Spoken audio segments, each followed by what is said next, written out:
Hey, it's Rachel from The Life Facilitator, and I am popping on to do a very quick video about storing past inserts, completed inserts that you want to keep, either for reference or for memory keeping or for whatever, just because they're pretty, especially if you subscribe to CocoDaisy or some sort of monthly kit and you get all these beautiful inserts.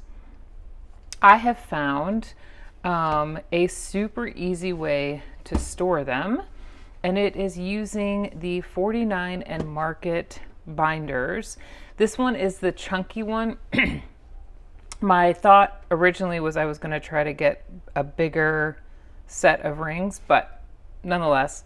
So this is the mini chunky soup chunk version, and it is actually quite a bit longer. It's actually it's basically, I think, like 9 1/4 by 7.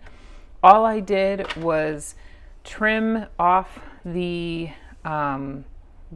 edge with a rotary trimmer, and then just put some clear sticker paper over it to create a semi nice edge. For the inside, I poked 2 holes in the top and the bottom, measured before I poked, and then used this ring mechanism that I got from Amazon and inserted it into the binder. So now I have a place for my extra inserts so that I don't have to take up space in a planner.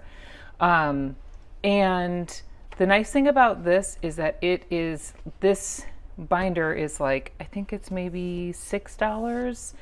The ring mechanism I bought I got 2 in a set, and I don't quite remember, but I'll link it below. But I just recently figured out that 49 and Market has a ring mechanism that I think will line up with the 2 middle, either the 2 middle or what was it? It was 2.5. Yeah, so it'll, like, I don't remember what exactly it was, but somehow I can get it to match up with 2 of the rings on these inserts. So that's what I'm going to try for my next round.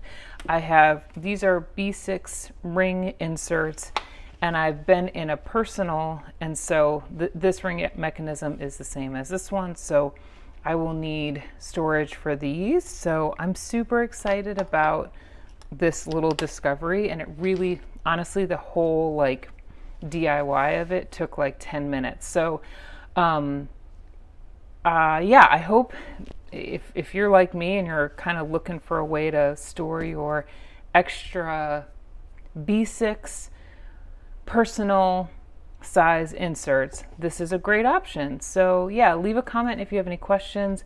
I just put in another order for a few more of these binders, so I may try to do that tutorial on here, and so let me know if you'd like to see that.